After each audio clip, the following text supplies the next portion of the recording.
everyone. This is Dr. Belinda Wilkerson from Steps to the Future, coming to you with Monday's College Conversations. Today, I am thrilled to have as a guest Dr. Teresa Thompson-Pinckney. Dr. Thompson-Pinckney is the Assistant Vice Chancellor for Access and Student Success, at Fayetteville State University. Prior to that, she was the Executive Director of College Access and Student Success Programs, also at Fayetteville State University. So Dr. Pinkney, thank you so much for joining us this evening. Thanks for having me. I'm very excited to be here. I am thrilled to have you. I mean, you're kind of a mini legend in Fayetteville, I would say.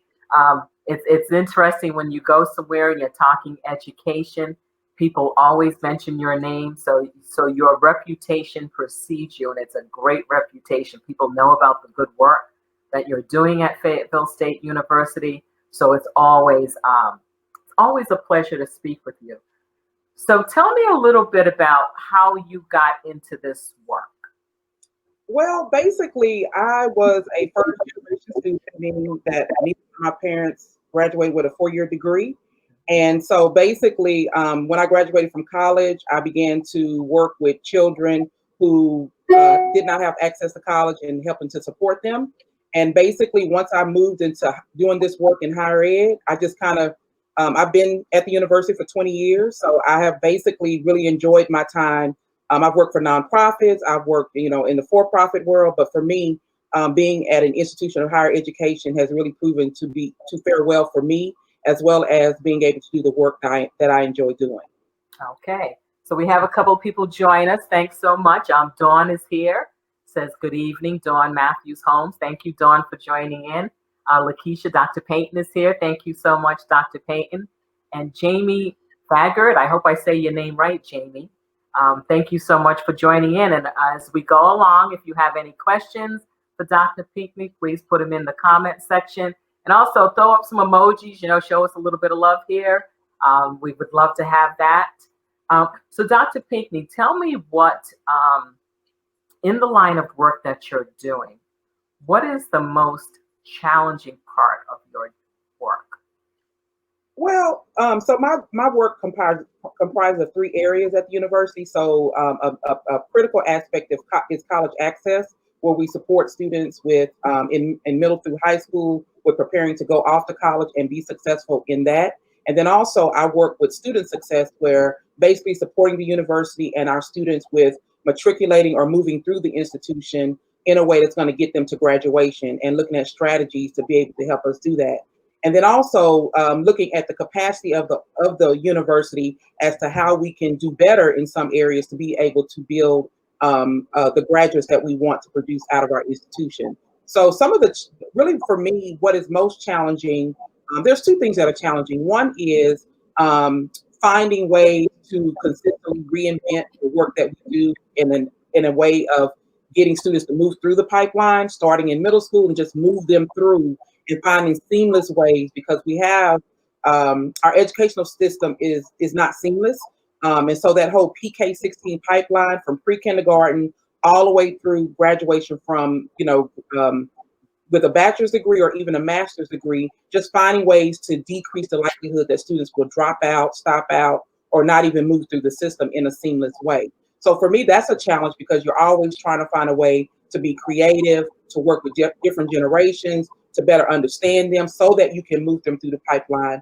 And then I would also say, because I work at an institution of higher education, there is a level of bureaucracy in that. And so because I'm so passionate about my work, sometimes, when you have divisions, you have offices, you have units, the way that a bureaucracy is built, there are some times where it seems like it takes a lot longer for some things to happen.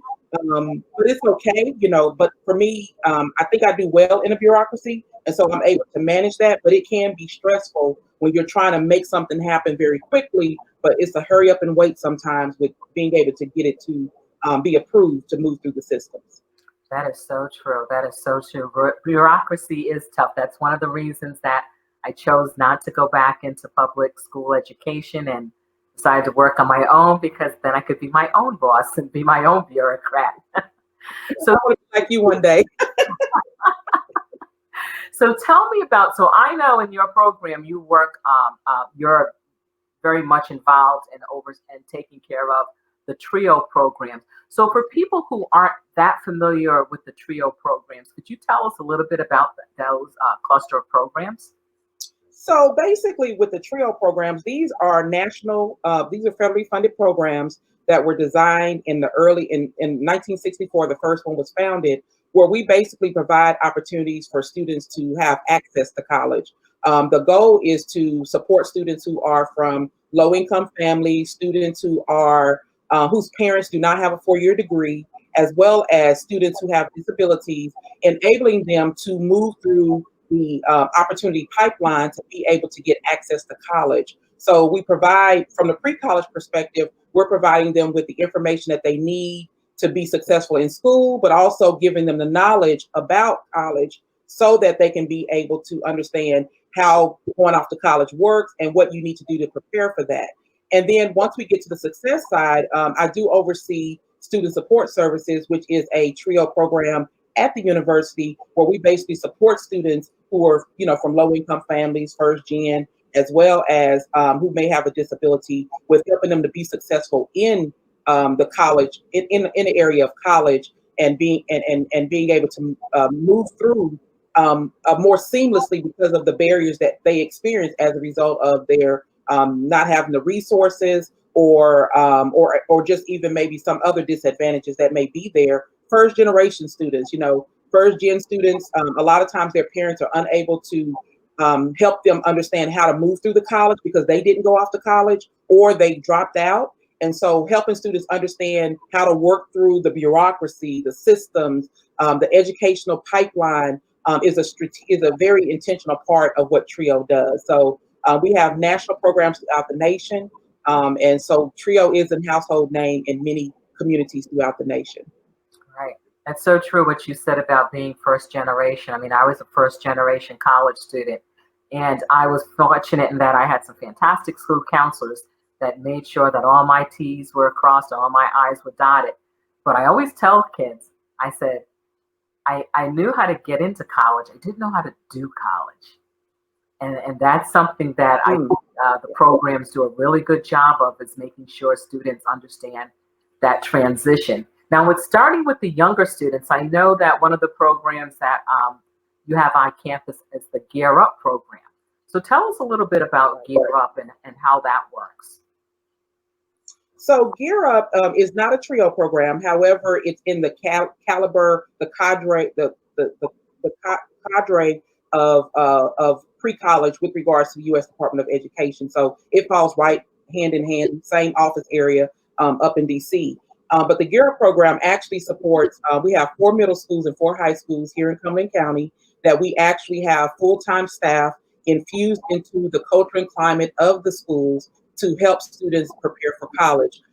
These programs provide after-school tutoring programs. They provide an academic advisor or academic coach to support students with, understanding their potential careers that they may be interested in, to help them with those soft skills, study skills, test-taking skills, those basic skills that are going to be able to help a student be successful in school, and then also providing them with information about how to prepare for college. So the great thing about GEAR Up, it stands for Gaining Early Awareness and Readiness for Undergraduate Programs. And basically the program starts with students in the 6th grade, and they work with those students until they graduate from high school.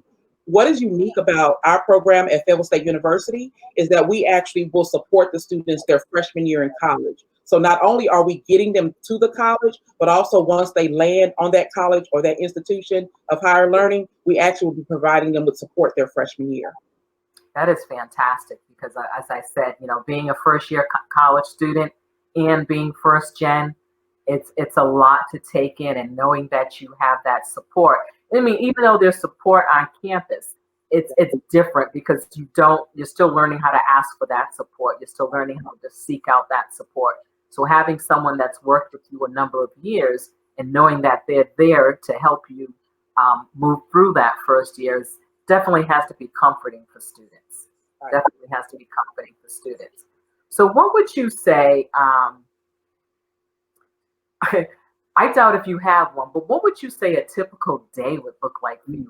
Maybe it might be a typical week. I would say it goes to the basics.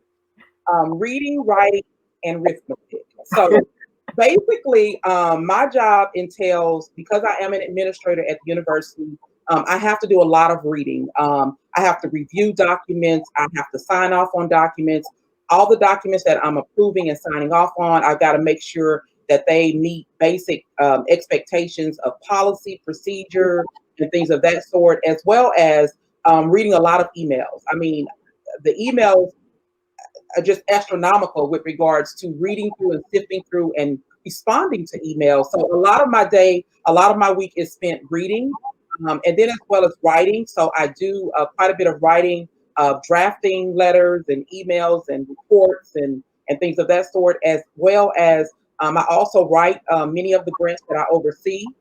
So all of those grants that are funded under my unit, I've written most of those grants, and I actually have, and that's about a 65 to 50 page, 50 to 65 page document.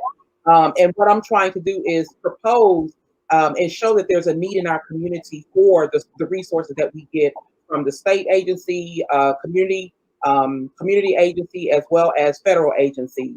And then the other part of it is arithmetic. So reading, writing, arithmetic. So with the math part, I have to manage those budgets. I have multi-million-dollar grants. And so making sure that we're being prudent and that we're spending these tax dollars the way in which they should be spent, making sure that we honor what it is that we say we're going to do, and just basically, managing those, purchasing, and just, making sure that the numbers are right and nice and tight, because we always want to be audit ready in my department, because we have a lot of federal funds. And so therefore, we're always making sure that we're, crossing our T's and dotting our I's when it comes to math. So one other piece of what I do is I look at, so I'm actually the liaison between the Bill and Melinda Gates Foundation and the university. And so where that whole capacity building comes in at is where I actually look at various opportunities for us to build our strength as an institution, to help us increase the number of students who graduate, the students who are successful, understanding that we have a very diverse population at our institution, and how can we successfully support students regardless of where they come from. Once we've accepted them into the institution, what do we need to do from faculty development, from digital learning, and making sure that staff and faculty get the resources so that they can be better able to support the students that are coming through the university. Thank you. So that's what my week looks like. That's what your week looks like. So Nikel joined us. Thank you, Nikel, for joining us. For people that are just joining us, we're with Dr. Teresa Thompson-Pinckney, who is the Assistant Vice Chancellor for Access and Student Success at Fayetteville State University. She's been there close to almost 22 years in total. So again, this is a work that's very challenging, but it's also necessary for our students in order to move through the system. So tell me what do you like most about your work? What do I like most? What I like about my job is that I enjoy making a difference in our society. I enjoy making a difference in the community.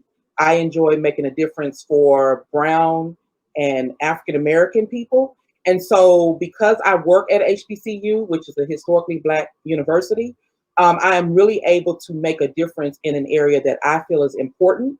With all that's going on in the world, I feel like I am at the best place that I could possibly be to really have an impact on all that's going on with our students and in the world.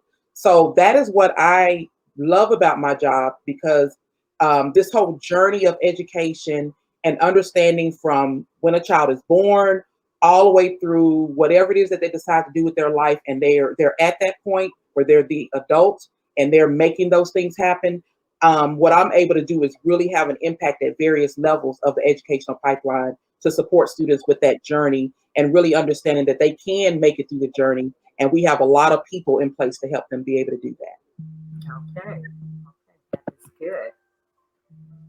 So we have a comment here from Imani Picnkney. She said that's amazing. So tell me about how many children, how many students are in all of the programs that you oversee? We have about 3,000 students that we Wow. 3,000 people that we serve. We do have one program that supports adults. So we have the pre-college where we support students in middle and high school, but we have about 1,800 that we serve who are actually, I think my numbers are wrong. I'm gonna come back to that.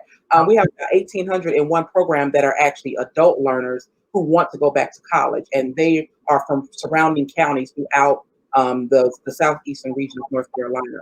So I'm wrong. We have about 4,000 students 4,000 people that we serve, and about 1,500 are not students. They have the desire to go to college because they dropped out or something of that sort, or they never went to college when they graduated from high school, or they need to graduate from high school and then go to college. So that's another trio program that we have that serves non-traditional students, which would be your high school students that go into college.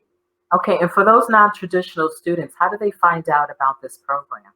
Well, basically, they can go to our website as well as we have a Facebook account. So it's Educational Opportunity Centers, Fayetteville State University, and they can basically go and find out more information about our program. We are definitely recruiting. And so, we're always looking for adults who want to go to college, that have a desire, who've never been, or even who stopped out or dropped out. We want to support them with that desire to. And this is a great time for some people to really go back and achieve that dream that they may have already had. Just, life got in the way. And so this is a great opportunity for people to take advantage of that particular program. Okay, and for those people who are interested in that program, is there a cost to the program? All of our programs are free, so we do not charge for anything. All of our staff are paid by through federal funds, and because we're federally funded programs. So basically, our job is to recruit people and serve. So there is no cost associated with our programs, none of them. So that's great. So all you folks out there that are thinking about going back to school, maybe who started and didn't finish, and you're really not sure what direction to go in, here's a perfect opportunity for you. And as Dr. Pinkney said, this is definitely a great time to do it because, we're in the midst of two pandemics. And this is definitely a great time for you to go in and check on that. So Dr. Pinkney, with the opportunities that your students have on campus, what type of learning opportunities do you provide for them off campus?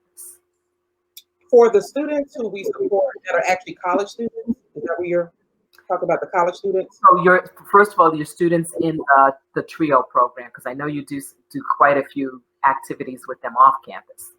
Okay, so for the students who are in the pre-college programs that are not in college yet, we provide many opportunities. Well, all of our programs actually, we provide college tours. Again, remember these are at no cost. We take them to visit colleges. We take them to visit different industries that relate to specific careers. We actually visit not only colleges in North Carolina, we visit colleges throughout the southeastern region of the United States.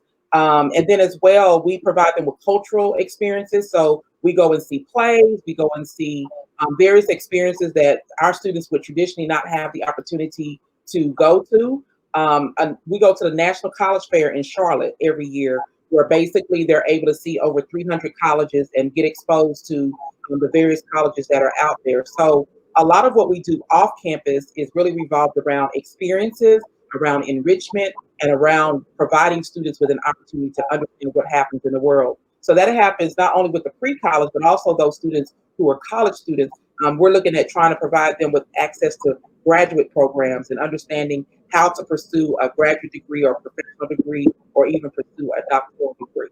So we do quite a bit off campus as well as on campus. That is great. We actually have a question from Michelle Carroll, and she wants to know, are the courses available online?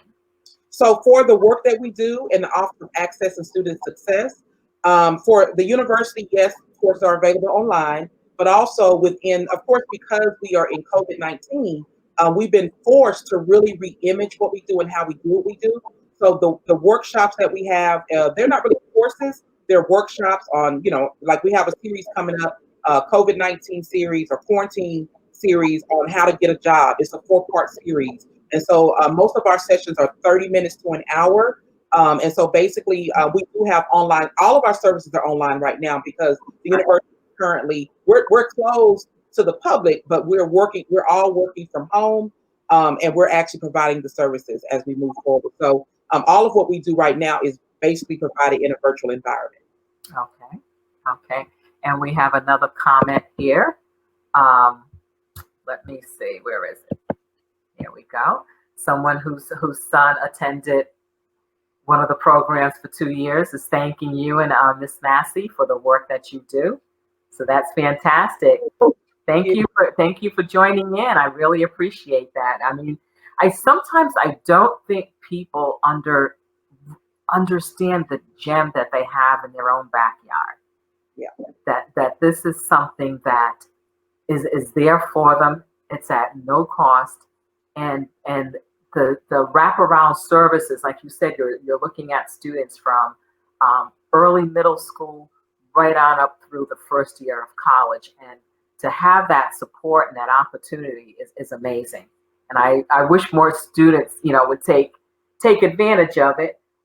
But we'll keep that going. So right now with everything in COVID, so what kind of things? So I know you folks are all working from home and stuff, and I know previously you had all kinds of summer programs. I mean, that summer science program that you had and stuff.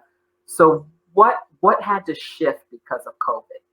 So really the only thing that shifted with our work is we went from face-to-face to virtual. Literally all the services that we were providing, face-to-face, we're providing online. And so, for example, we are still providing summer camps. So one of the ways in which we had to adjust what we do, so normally we have consultants to come in and they provide various aspects. We have STEM camps, we have residential. Well, of course, for those that were residential, we're not providing the residential component. And so basically students are actually attending courses and classes online if it's a summer program that has a course related to it. But one of the things, like for example, with Gear Up and upper in science, what we were able to do is we were able to work with vendors who actually sent the kits, so STEM kits, directly to the students' homes. And we're actually able to engage and help them to do STEM activities virtually, but they're able to actually manipulate and touch those STEM type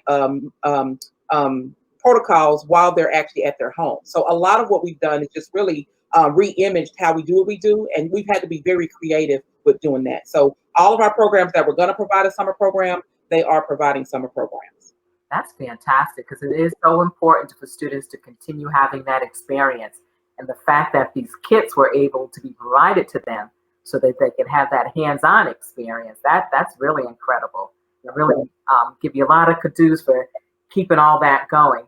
So there's another part to what you do that's outside of the college administration, administrative work that you do. And I know you're a consultant to other agencies. So tell us a little bit about that. So some of the, so again, going back to that whole aspect of capacity building. So I do have a company where we provide capacity building work to local to nonprofits throughout the nation. And I do a lot of training at the national level. So we contract with an organization, and basically we provide training opportunities. One of our clients happens to be a TRIO provider. So I actually am involved in a team of TRIO professionals who go nationwide, and we provide trainings to new directors, people who have just landed their job in TRIO and they're a new director, which means they've been in the area for less than 2 years. And we provide training to them on what they need to do and how they need to go through the work to be successful as a new leader. We also do coaching. I'm also a certified coach. And so actually providing coaching to professionals as well as individuals.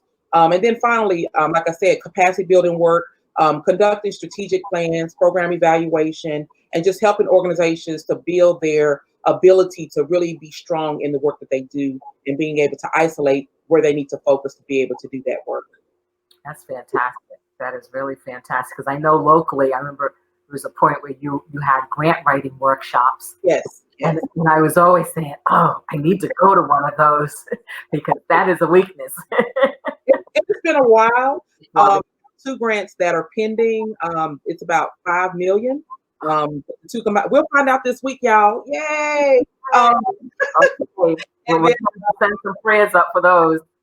so I haven't had a workshop, but I definitely, I enjoy doing the workshops and teaching others on how to get money. Yeah, that is always nice. How to get money, how to get money. So if you were talking to a young person who felt that they wanted eventually to work in college administration, what kind of advice would you give them? The advice that I would give is if they want to work in higher education, there are a couple of routes that they could go. So a university has so many aspects to it, because you have admissions, you have advising, where you're advising students on how to be successful. You have aspects of diversity. A lot of what you're seeing happening in the world right now, we as universities, we have to make sure that we're diverse and that we understand diversity and how to work with different people. There's student affairs, the people who oversee housing, all of the sororities and fraternities, and all of those staff who actually make that happen. You also have financial aid and financial services, where they're determining who gets funding and making sure that people get their funding packages as it relates to financial aid. And then you have alumni relations. So the university working to bridge gaps between those who graduated and continue to support them and have them to give to the university financially to support scholarships. And then you have human resources, where you have people who are hiring individuals. You have people who are support. So what I would say is there are so many aspects. And then you have the faculty. I'm sorry. And then you have the faculty. They're like the core of all that we do at a university. And so people don't realize that it's very diverse as far as your opportunities at a university. So if it's something that you're interested in, definitely understanding which area you might be interested in, because the major in which you decide on, there's so many diverse ways in which you can move into an institution. You have your way in which you can enter, where I want to teach. So you get a degree in a specific area, and then that's the area you become the expert in. But I would also say is, if you're going to go into higher education and you want to be an administrator, similar to what I do, you're going to have to get more than a bachelor's degree. Think about it. You're in an institution of higher education, and we want people to pursue higher education after the high school diploma. And so as you move into leadership at a university, you may need a master's, and then you also have positions that require a doctoral degree or a terminal degree. So, if you're going into higher ed, you can start in higher ed with a bachelor's degree, but if you really want to move up, then you're probably going to need to get a master's degree or some type of, or a doctorate degree or some type of professional degree to move up through into an administrative position at the highest level. Thank you so much for saying that, because I think it's so important that students understand what the educational pathway is to different careers, and to understand that there are different pathways. So you could be working at a college or university, but as you said, if you want to move into those higher leadership positions, you have to understand that more education is also required. So that's good. So Nicole says that she knows you'll get those grants. So you've got a cheerleader out there who knows what you're capable of doing, because like I said, your reputation definitely precedes itself. So tell me, what professional associations do you belong to? I'm a little bit unorthodox in all that I do because of my journey and how I got into higher ed. But basically, I am a member of NACADA, which is I don't know. Everything has an acronym in higher ed. And when you work with federal agencies, everything is an acronym. So NACADA is one of those where basically it's an association for administrators and professional advisors. So this whole aspect of how do I advise someone when they're in a university, and how do I help them to be successful as a student, with what courses they need to take, and diversity, and all of the different subpopulations, military connected, first generation students, all of those students that we serve at our institution. How do I best advise those students? So that's one of the areas that is very important to me. I'm also a member. Well, I'm not a member, but the membership of the American Council on Education, where basically you can advocate. You can where they basically advocate for students, faculty, and just making sure that higher ed is as strong as it can be. I'm also a member of the Council for Educational Opportunity for opportunities in education, and basically that's an organization, a national organization that supports TRIO programs. And so their work is really about finding ways to make sure that we continue to get funding. I definitely contribute personally to the financing as a personal person, as a citizen, to the work that they do because they advocate on behalf of our work for those students that we serve to help them be able to go off to college and these fundings to be made available for that. So that's one of that I'm very heavily involved in. I've been member for many years. I'm also a member of the American Sociological Association. My background is sociology, and so the work that I do is educational sociology. And so I'm also a member of that organization. But professional organizations are so critical to helping me stay in tune with what's going on in the world and how I can be the best person in this role. Yeah, and that is so important. I'm always telling my students, I said, as you're looking at different careers, find out what professional associations are aligned with those careers because sometimes they have junior chapters. Yes. And you could get so much from those, mentoring opportunities. You might get internship opportunities. I know one of my students a few years ago, he had joined the National Society for Black Engineers. And he ends up going to one of their national conferences. And at that conference, he had a conversation with someone from Raytheon and then ended up having this fantastic summer internship that was pretty well paid from that membership that he started when he was in high school. Right. So again, those professional associations are really, really important for students. If you could do it all over again, would you change anything in your pathway, in your career path? No. that's a question, that as you grow and as you live, you don't. That's a question that consistently one should be asking themselves. What could I have done differently? Now, when I was 30, I thought I would have done things differently. However, with where I am now, I feel like every decision that I made, even in undergrad, when I was working on my bachelor's degree, the bad decisions that I made actually helped to build some resilience for me. And being military connected and your spouse being deployed and you're raising children and all the things that have made me be who I am today. And so I'm very satisfied with where I am. I have chosen to be at an HBCU. I think it's so relevant for me now with all that's going on in the world. And so I cannot think of a better place to be working than where I am now in the role that I'm actually working in. Okay. And I see Dr. Payton is agreeing. She said you're the FSU superwoman. So we're going to have to get you a T-shirt with that. So let's see. What else could I ask you? So at the level that you're at, do you do a lot of? Tell me what it's like. Do you do a lot of hiring? Yeah, actually, I'm hiring more than I used to, and what I mean by that is, I actually hire at all levels. I hire as not as low, but when you're looking at levels of, I hire students, but I also hire administrators. I don't do a lot of hiring at the middle level. I have like 2 people. I have a men support and an HBCU fellow. But outside of that, most of my hiring, let's say this, I review everybody who's hired in my department. I actually approve of them being hired. So I don't necessarily go through the process of hiring everyone because I have directors and coordinators who actually do the hiring. However, I have to, because of the bureaucracy, I have to approve of all those people being hired and making sure that it's fair. And then, of course, HR, they also, make the final decision. But, definitely the recommendation of people, I actually sign off saying that it's okay to hire those people. Okay.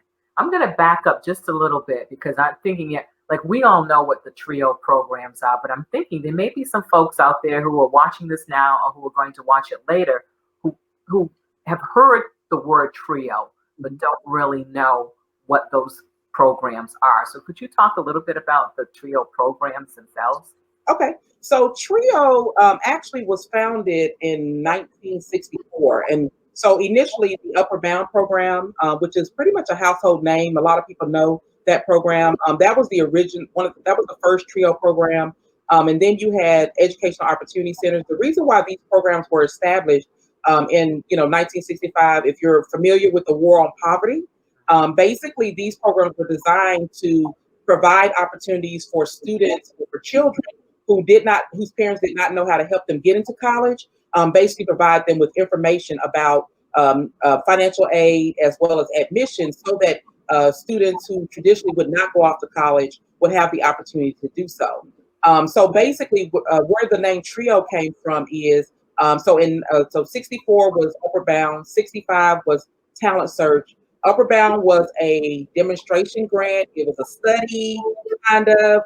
And then you have Talent Search, where they were disseminating information. There was not enough people applying to college and using financial aid. So they were paid to go out and provide the information to low-income students. And then you had Student Support Services, which was a college program to help students stay in college. So those are the original TRIO programs. And so many people, but now we have eight programs. Right. And so there's a total of 8. FSU, we actually have 6 of the programs. No, we have 7 of the programs. So we have all of them except for 1. And basically, when it comes to the work of our TRIO is our brand. So we've kept TRIO as a brand, and we have bipartisan support. You have Democrats and you have Republicans that believe in our work. And so that is why we've been able to sustain ourselves since 1964, is because we are helping all kids and adults with access to an opportunity to go to college. That's wonderful. I was actually an Upper Bound counselor in Rhode Island one summer. And actually, when I was a high school counselor at East Providence High School, I was the liaison with our talent search representative that came into the school. So I was very familiar with those aspects of the program. They just do such fabulous work at the programs, and I just see, kids, folks in the community who have benefited from the programs. So tell me so throughout all of these programs, we talked a lot about the students. Tell me a little bit about the parent piece. How do you work with parents around your programming? So all of our programs have a parent component where basically we provide information to parents about how to support their child in school, not just college prep, but also how to be a successful child, how to be an effective parent with helping your child through school. Understanding that, you've got to be involved in your child's life beyond just going to the school when they're in trouble, and helping parents to understand how to work through the system to be able to work with their child to help them be successful in school. GEAR Up actually takes parents with them on college tours, so there's opportunities for parents to go and visit these colleges with their children, so that they can help us students go off to college or help their child go off to college. So we do financial aid workshops. We help parents with them, because we help students complete the FAFSA, but there's a parent component that needs to be completed. So really, we're really about, because one thing that we know about research is the more involved a parent is in their child's education, the more likely their child is to be successful in school.